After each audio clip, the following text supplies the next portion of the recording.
Olá, boa noite. Ex-ministro da Justiça Anderson Torres quebra silêncio em depoimento à CPMI dos atos golpistas. Torres disse que apresentou plano e não havia riscos à segurança antes dos ataques às sedes dos três poderes.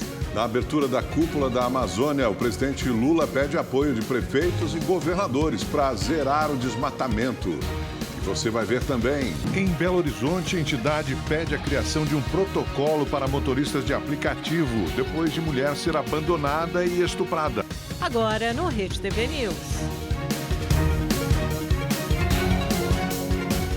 O ex-ministro da Justiça e ex-secretário de Segurança Pública do Distrito Federal, Anderson Torres, prestou depoimento à CPMI dos atos golpistas de 8 de janeiro. Ele negou que tenha sido omisso e disse que a minuta do golpe encontrada em sua casa era fantasiosa e iria para o lixo. Anderson Torres conseguiu na Justiça o direito de permanecer em silêncio em perguntas que pudessem ser usadas contra ele, mas resolveu falar. O ex-ministro deixou a prisão em maio, mas é monitorado por tornozeleira eletrônica. Torres viajou para os Estados Unidos 2 dias antes dos ataques. Ele afirmou que se certificou de que a movimentação do acampamento em frente ao quartel-general em Brasília estava tranquila e que elaborou um plano de ações para evitar que a situação saísse do controle. Mas Anderson Torres apontou falha na execução desse plano. O protocolo de ações integradas, ele é tão completo,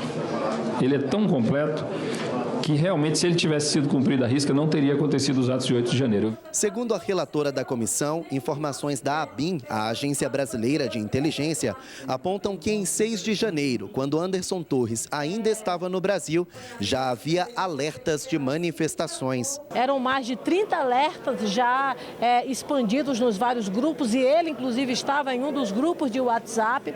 Então, claramente, aqui o depoimento traz para nós a constatação de que ele tem sim responsabilidade em relação a esses atos do dia 8 de janeiro. A oposição preferiu culpar a Polícia Militar de Brasília e o governo federal. Nós não estamos tirando a responsabilidade aqui da Polícia Militar do DF, mas o governo poderia ter evitado se tivesse acionado a Força Nacional, né, a própria companhia lá do Batalhão Presidencial.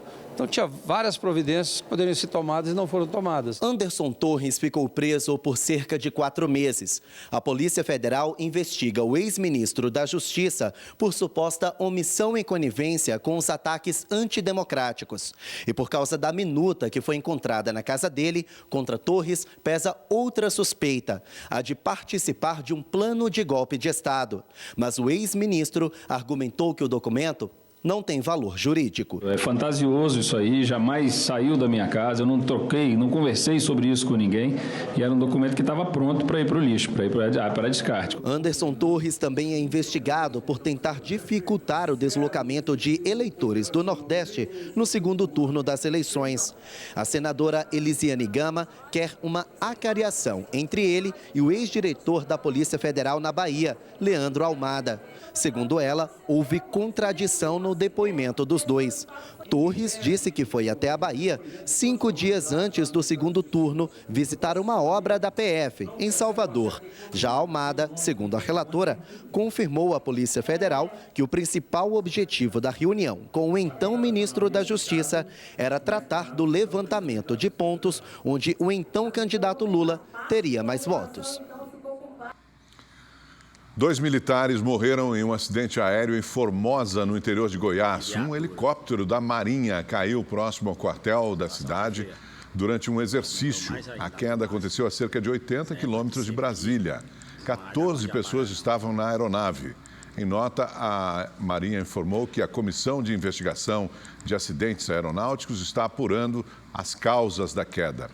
2 militares foram encaminhados ao Hospital das Forças Armadas e 4 para o Hospital Regional de Formosa.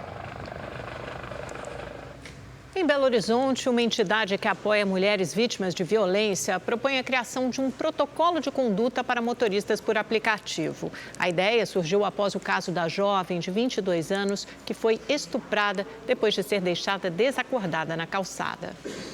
Daniela já foi vítima de violência física, psicológica e sexual. Recentemente, ela criou um projeto para ajudar mulheres que enfrentam esse tipo de situação a recomeçar suas vidas. A gente oferece todo esse suporte de moradia, de alimentação para essa mulher. E a gente também tem um outro viés de conscientização. A gente promove os eventos, os manifestos, feiras. A entidade agora vai propor a criação de normas de conduta para motoristas de aplicativos quando transportarem passageiros em situação de vulnerabilidade. Representantes do projeto encaminharam um ofício à Prefeitura de Belo Horizonte solicitando uma reunião para discutir as propostas. A iniciativa surgiu com o caso da jovem que foi estuprada depois de ser deixada desacordada na calçada perto da casa onde mora na madrugada do dia 30 de julho. Quando ele estiver nessa situação de estar conduzindo uma pessoa em situação de vulnerabilidade, que ele encaminhe para uma UPA ou para um posto da Polícia Militar. No depoimento à polícia, o motorista que transportou a vítima disse que tentou comprar um isotônico para a mulher, mas que não encontrou nenhuma farmácia aberta na região. Este vídeo mostra que ele voltou ao endereço 25 minutos depois, mas a jovem não estava mais no local. A Comissão de Combate à Violência contra a Mulher da OAB de Minas Gerais acompanha o caso e aprova a ideia da criação de um protocolo de ação para os motoristas nesses casos. É necessário que se regulamente para que os motoristas saibam o que fazer e que sejam responsabilizados caso não sigam esse protocolo. Em nota, a 99 disse que orienta os motoristas parceiros a entrarem em contato com as autoridades em casos de incapacidade de passageiros e reforça a existência de um botão de segurança no aplicativo que permite ligação direta com a polícia. Já a Uber alerta que os usuários devem manter os contatos de emergência atualizados no aplicativo para que possam ser acionados em caso de urgência. Para os motoristas, a orientação é sempre procurar as autoridades. Não dá para a gente regulamentar as amizades que as pessoas vão ter, não tem como a gente regulamentar a quantidade de bebida que as pessoas vão consumir, mas tem como a gente regulamentar a prestação de serviço. A cidade de São Paulo vai instalar até o final do ano que vem 20 mil câmeras em toda a cidade. O projeto prevê monitoramento e também reconhecimento facial, que poderá identificar possíveis suspeitos de crimes e até mesmo encontrar pessoas desaparecidas. O caso da jovem que foi estuprada na madrugada do último domingo em Belo Horizonte é um bom exemplo de como as câmeras de monitoramento podem auxiliar na segurança e na resolução de crimes. Com o uso desses equipamentos, a Polícia Mineira conseguiu desvendar o que aconteceu e prendeu o suspeito de cometer o crime no mesmo dia. A Prefeitura de São Paulo pretende instalar até o final de 2024 cerca de 20 mil câmeras inteligentes por toda a cidade. O projeto vai custar R$ 9 milhões por mês. Serão instaladas 3.300 câmeras na região central de São Paulo, 6.000 na Zona Leste, 3.500 na Zona Oeste, 2.700 na Zona Norte e 4.500 na Zona Sul. Inicialmente, só o fato de ter 20 mil câmeras nas ruas já gera um efeito de prevenção, né? O efeito preventivo. A gente sabe que as pessoas, pelo fato de ter câmeras, elas deixam de cometer ou inibe você cometer um delito. As câmeras em São Paulo vão contar com uma tecnologia de biometria facial e vão integrar diversos serviços públicos, como trânsito, saúde, mobilidade e principalmente segurança pública. A Prefeitura informou que o Smart Sampa contará com um conselho de gestão e transparência. Para os especialistas, o aumento de câmeras de segurança é uma tendência mundial e contribui muito para uma melhor atuação da segurança pública, mas alertam que o uso de dados pessoais utilizados nos sistemas de reconhecimento facial das câmeras deve respeitar a Lei Geral de Proteção de Dados. Eu acho que a gente chegou num modelo ideal, que é mais de 90% de similaridade no reconhecimento facial e não teremos a transmissão automática às forças policiais quando detectado alguém que seja, por exemplo, um procurado da Justiça. Ele vai passar ainda por um comitê, que inclusive nesse comitê será integrado pela nossa Controladoria Geral do Município. O edital para a instalação das câmeras chegou a ser suspenso. Para a Justiça, a tecnologia aceleraria a coleta de dados e daria agilidade a ações de segurança pública. Mas aceitou o argumento de instituições que apontam para riscos de reprodução do racismo estrutural no uso do reconhecimento facial. A Prefeitura conseguiu dar andamento no projeto após parecer favorável no Tribunal de Contas do município. Eu acredito que deva ter uma preocupação bastante forte por parte de quem administra esse processo na prefeitura, de como guardar, tratar essas imagens, até que se consolide uma legislação que dê maior garantia, segurança, para que a gente possa efetivamente ter a tecnologia aliada à segurança. As primeiras 200 câmeras serão instaladas até outubro na região central da cidade de São Paulo. A Justiça aceitou hoje a denúncia do Ministério Público e tornou réus os 3 presos por suspeita de envolvimento no assassinato de um policial militar da Rota, no Guarujá, no litoral paulista. 2 deles foram indiciados por não terem impedido o crime. O número de presos na Operação Escudo, desencadeada depois do assassinato, chegou a 246 pessoas. Deste total, 90 eram procurados da Justiça e foram capturados. As forças de segurança apreenderam até o momento 726 quilos de entorpecentes, causando um prejuízo ao crime organizado que já passa de R$1,5 milhão. Foi enterrado hoje no Rio de Janeiro o corpo do adolescente morto com um tiro na comunidade Cidade de Deus, na zona oeste do Rio de Janeiro. O repórter Tony Vendramini tem as informações diretamente do Rio. Tony, olha, eu fiquei absolutamente chocada com essa história ontem, porque esse adolescente tinha 13 anos e foi descrito pela família como um jovem carinhoso, estudioso, que tinha o sonho de ser jogador de futebol, estava em cima de uma moto e foi alvejado pela polícia e não há sinais de confronto. Então, olha, ontem eu fiquei muito solidária a essa mãe que apareceu, a gente mostrou na reportagem, super abalada, claro. Boa noite, Amanda. Boa noite, Augusto. Boa noite a todos que nos acompanham. Pois é, essa história chocou todo mundo aqui no Rio de Janeiro. E o corpo do Thiago Menezes Flauzino, de 13 anos, foi enterrado em um cemitério da zona oeste do Rio de Janeiro. Cerca de 200 pessoas acompanharam o velório, que aconteceu na igreja que ele frequentava. Ontem, ao longo do dia, a Polícia Militar apresentou 3 versões diferentes para a morte do menino. Na primeira delas, nas redes sociais, a corporação informou que um criminoso havia sido ferido em confronto com a polícia. Já no registro de ocorrência feito na Delegacia de Homicídios, um policial que participou da ação contou que houve troca de tiros com 2 homens sem capacete que caíram de uma moto depois de desobedecerem uma ordem de parar numa blitz. No início da tarde, a corporação informou que o menino estava na garupa de uma moto, de onde um dos ocupantes teria trocado tiros com policiais. Nenhum dos PMs que participaram da ação usava a câmera na farda. Hoje, o Ministério Público informou que instaurou um procedimento investigatório criminal para apurar as circunstâncias da morte do Thiago. Amanda, Augusto. Obrigado, Tony.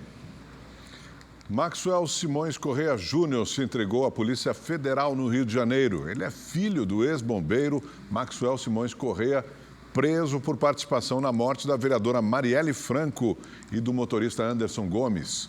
Segundo a polícia, o rapaz é suspeito de envolvimento no esquema de exploração de TV a cabo clandestina, conhecida como Gatunete, comandado pelo pai. A investigação partiu da delação premiada de um dos acusados da morte de Marielle Anderson, o ex-policial Elcio Queiroz. Ele contou que Suel dividia a exploração da atividade com 4 acusados do crime, o também ex-policial Rony Lessa.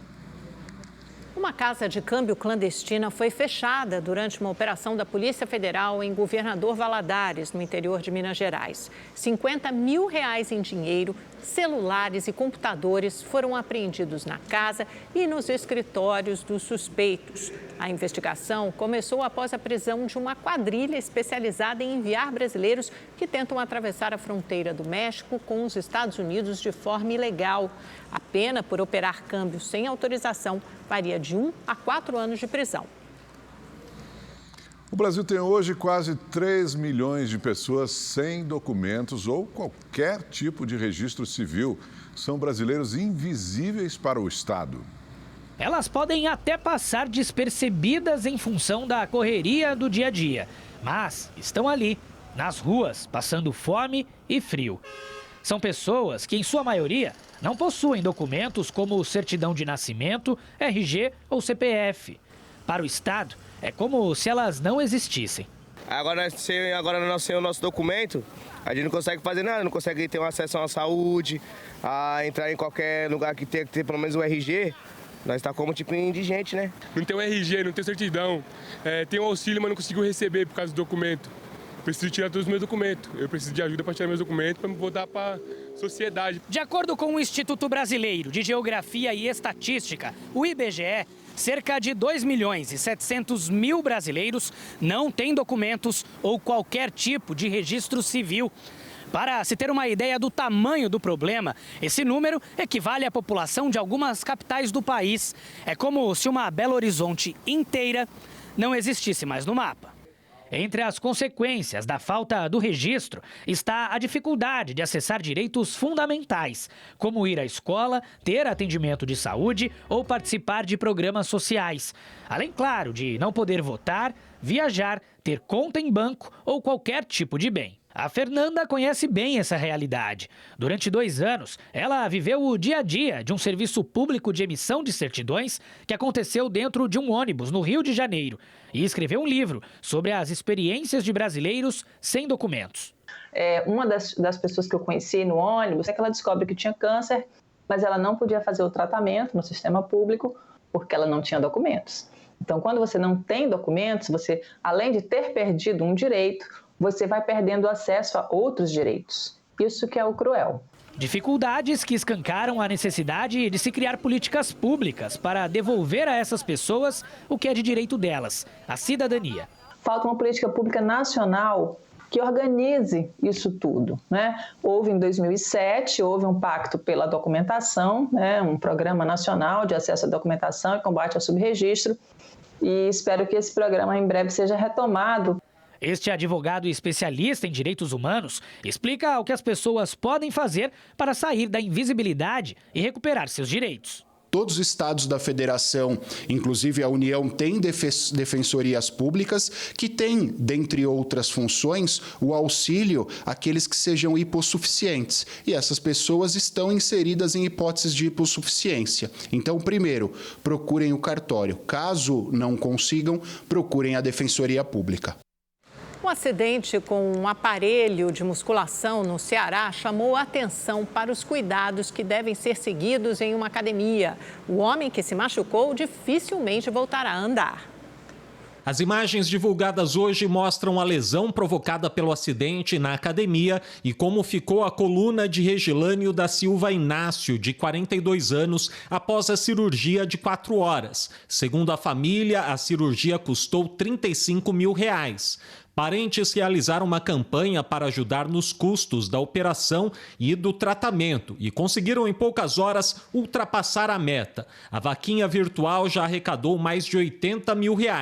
Regilânio se machucou após ser atingido por 150 quilos de um aparelho de musculação em Juazeiro do Norte, no Ceará. Os médicos apontaram chances mínimas para ele voltar a andar. O acidente chamou a atenção para os cuidados que as pessoas devem ter em uma academia. Tudo é passivo de risco, certo? Principalmente se você está treinando com muitos pesos, mas a máquina em si, ela promove segurança. Toda máquina ela tem uma trava, cabe ficar atento em relação ao peso que você vai utilizar e a trava na hora de você realizar um movimento. A estudante Júlia treina há quase 2 anos. Para ela, o cuidado precisa ser redobrado por causa de uma lesão que ela tem no joelho. O que eu tenho mais cuidado é a trava de segurança das máquinas, né? E quando eu vou colocar mais peso, eu realmente peço a ajuda do professor, né? Que está aqui para nos orientar. Afora o cuidado com as travas, é preciso observar o peso adequado. Uma carga além do que o preparo físico pode suportar é capaz de provocar sérios problemas à saúde. É o caso do Lucas Juan, que na hora de malhar os bíceps não ultrapassa os 32 quilos. Durante o treino eu procuro cuidar bastante da minha hidratação, da ingestão de água. Também tento me precaver bastante na questão técnica de movimento, sabendo que se eu fazer uma execução errada ou pegar um peso maior do que é o meu limite, eu posso estar vindo a me lesionar ou causar possíveis lesões futuras. Nos exercícios livres, o cuidado também deve ser mantido. Como ele é livre, todo o controle que você vai ter é somente o seu movimento e o peso que você vai realizar. Então, no caso desse movimento aqui, desse agachamento, eu tive que ter um cuidado na hora de realizar meu movimento, sem ter que descer demais, embora a gente tenha uns suportes aqui que não me permitam ir ao chão, certo? E um cuidado na hora de subir e travar. Então, o exercício livre, ele é muito bom, ele tem todos os seus benefícios, só tem que atentar aos detalhes. O governo federal preparou um estudo sobre o impacto das exceções na reforma tributária. O objetivo é orientar os senadores sobre os riscos de possíveis mudanças no texto. A tramitação da reforma tributária no Senado mal começou e a lista de pedidos ao relator na Casa, senador Eduardo Braga, é cada vez maior. A Frente Parlamentar da Agropecuária, por exemplo, quer aumentar de 60% para 80% a redução da alíquota padrão para o setor e subir de R$ 3.600.000 para R$ 4.800 o todo de faturamento para que o produtor seja isento de impostos. Outra preocupação é com o chamado crédito presumido, usado para compensar os exportadores pela tributação sobre insumos e consumo. Os produtores acreditam que com a criação do IBS, Imposto sobre Bens e Serviços, os estados não terão como pagar os créditos. Imagina só, a partir da implantação do IBS, 100% desses insumos, dos impostos dos insumos e serviços, virarão créditos para os exportadores. Então, quem vai pagar essa conta? O povo brasileiro? Os prefeitos também voltaram a Brasília com uma lista de reivindicações. Eles reclamam que os mais de 5.000 municípios têm a mesma participação que os 26 estados e o Distrito Federal no Conselho Federativo, que vai definir as normas para a cobrança do IBS, o imposto que vai substituir o ICMS e o ISS. Os prefeitos também afirmam que a mudança vai acabar com a correção do ISS, que hoje cresce acima da inflação. Com isso, eles temem perder receita. E se a reforma tributária ela nos causar prejuízo ou diminuir nossa arrecadação, quem vai perder não são os municípios, são as pessoas que moram nas cidades. Os pedidos de diferentes setores para abrir exceções na reforma tributária preocupam o governo. A equipe econômica preparou um estudo sobre o custo dessas mudanças. O objetivo é dar ao relator da proposta no Senado argumentos e condições para avaliar o que poderá ser alterado. Pelo texto aprovado na Câmara, o imposto sobre bens e serviços terá uma alíquota padrão. Alguns produtos, como os da cesta básica, terão alíquota zero. Outros terão cobrança reduzida em 60% da alíquota padrão. É o caso dos insumos agrícolas, serviços de educação, saúde, remédios e transporte. Há ainda os regimes tributários específicos e favorecidos, como o dos combustíveis e de produtos da Zona Franca de Manaus. Somente depois de definir todas as exceções é que será fixada a alíquota padrão do IBS. Quanto maior o número de exceções, maior será a alíquota. Portanto, a partir desses estudos é que nós iremos iniciar o debate com relação ao impacto das alíquotas. O Comitê de Política Monetária do Banco Central julgou como pouco provável intensificar o ritmo de queda da taxa de juros. O repórter Igor Damasceno está ao vivo em Brasília e traz as informações para a gente. Boa noite para você, Igor. Como é que essa banda vai tocar, então? Que ritmo é esse? Boa noite, Augusto e Amanda. Boa noite a todos que nos acompanham. As informações estão na ata do Copom. Segundo o comitê, para intensificar a redução da taxa básica de juros, a Selic, era preciso ter certeza que a inflação não aumentaria. Para o Comitê de Política Monetária do Banco Central, o ritmo de corte dos juros deve permanecer em 0,5 ponto percentual nas próximas reuniões. Os membros do comitê devem se reunir novamente em outubro. A ata do Copom frustra algumas pessoas do governo federal e também lá no Congresso Nacional. O presidente da Câmara dos Deputados, Arthur Lira, chegou a dizer que a Selic iria fechar o ano abaixo dos 12%. Na semana passada, o Copom cortou em 0,5 ponto percentual a Selic, fechou em 13,25% após o ano. No primeiro semestre deste ano, foram vendidos quase 980 milhões de medicamentos. né, genéricos, os medicamentos genéricos no Brasil, um aumento de 4% em relação ao mesmo período do ano passado. O fator decisivo para a escolha desses remédios é o preço. Quando o assunto é medicamento, há muito tempo o Idelma opta pelos genéricos. O motivo? Está mais em conta, porque como eu uso muito e tenho um filho de 14 anos que também usa muito, então eu prefiro o genérico. Um levantamento da Associação Brasileira das Indústrias de Medicamentos Genéricos revela que as vendas destes remédios no Brasil cresceram quase 4% nos primeiros 6 meses de 2023, em relação ao mesmo período do ano passado. Um faturamento de quase 9 bilhões de reais. Os medicamentos genéricos podem custar até 60% menos do que os remédios com nome comercial, mas isso vai depender da negociação entre a indústria e o varejo. Entre janeiro e junho deste ano foram vendidos cerca de 980 milhões de genéricos. O medicamento genérico, ele é idêntico ao medicamento original, que é a referência, podendo que passar pelo teste de biodisponibilidade e equivalência. Faz o mesmo efeito e ainda é mais barato. Dá acesso à população fazer o seu tratamento. Começou em Belém, no Pará, a Cúpula da Amazônia. O encontro reúne líderes de 8 países cobertos pela floresta amazônica, além de representantes de outras 7 nações. O evento vai debater o desmatamento ilegal, combate ao crime organizado e financiamento externo para o desenvolvimento sustentável da região.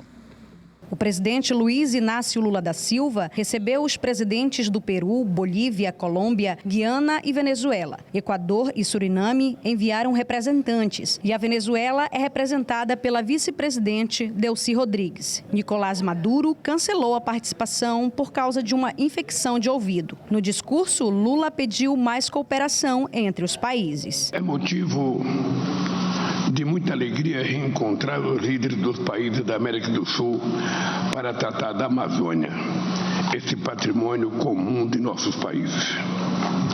Desde que o Tratado de Cooperação da Amazônia foi assinado, os chefes de estados só se encontraram 3 vezes, todas elas em Manaus.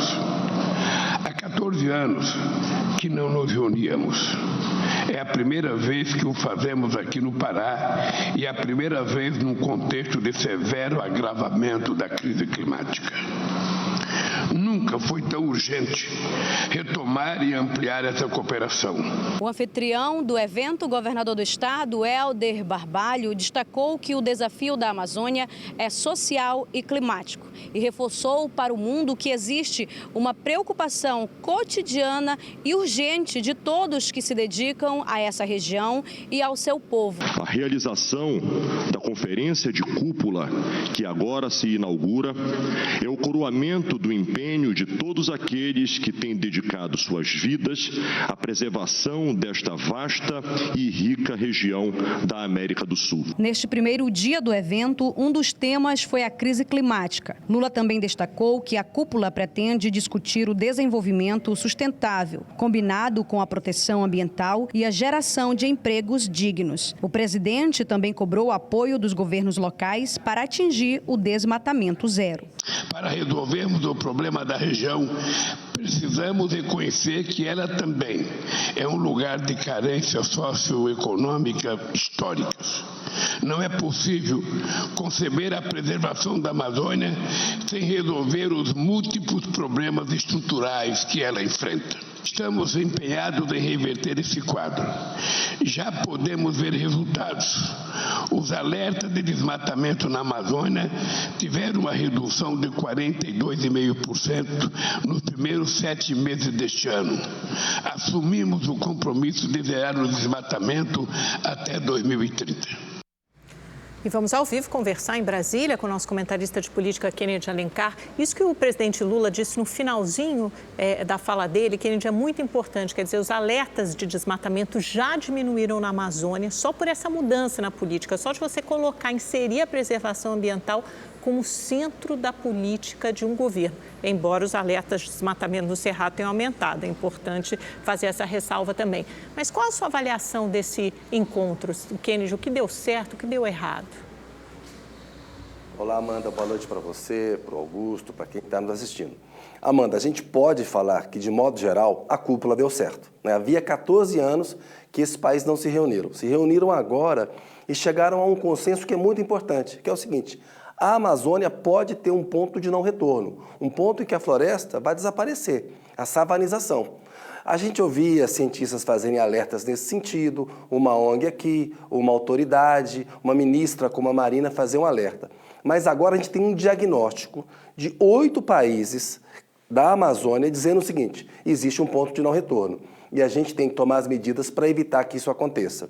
Eu conversei com o Tasso Azevedo há pouco, ele é coordenador lá do MAP Biomas, que monitora desmatamento e queimadas na Amazônia, e ele fez um paralelo com a Eco 92, a Rio 92, que aconteceu no Rio de Janeiro, quando o mundo entendeu que tinha um problema com o aumento da temperatura no planeta e que precisava ter políticas para evitar esse aumento da temperatura, para que a Terra, para que o planeta não sofresse as mudanças climáticas que está sofrendo. A gente agora, no quadro de agravamento da crise climática, como disse o Lula, há um consenso de que a Amazônia pode ter um ponto de não retorno. E a Amazônia é fundamental para evitar o aquecimento global e evitar o agravamento da mudança climática. Então, isso é um gol, isso é importante. Outra coisa, eles estabeleceram parcerias e alianças regionais para combater o crime organizado. Haverá um entendimento entre as polícias dos países, porque é o seguinte: você explora ouro num país. Se você tem uma legislação mais rigorosa num outro país, você extrai ilegalmente na Venezuela, por exemplo, e vaza pelo Brasil. Se o Brasil tem uma legislação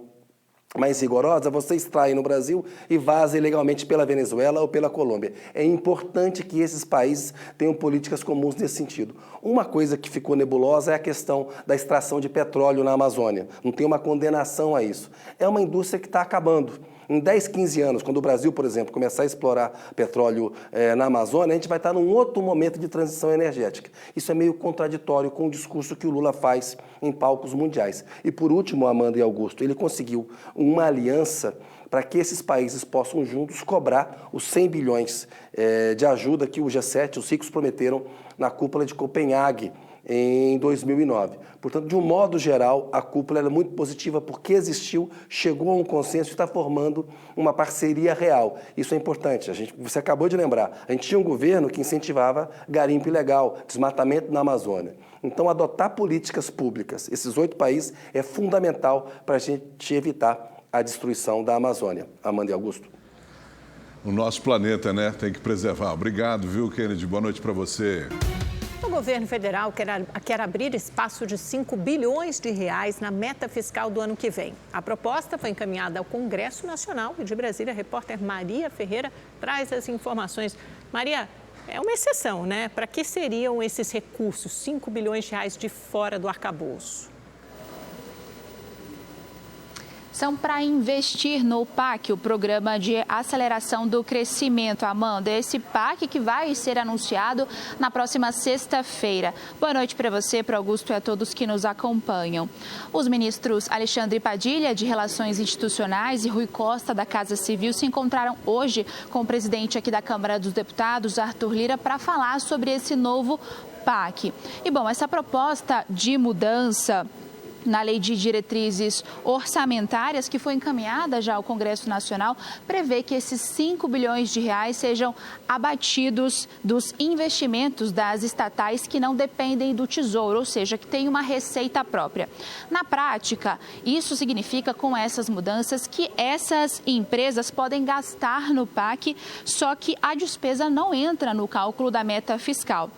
O governo federal justificou esse pedido dessa mudança, dizendo que os investimentos no PAC são importantes para o desenvolvimento social e econômico do país. E eu lembro que a meta fiscal é o resultado que o governo federal precisa alcançar quando ele faz aquele cálculo de tudo que ele arrecada, menos o que ele gasta, tirando ali os juros da dívida.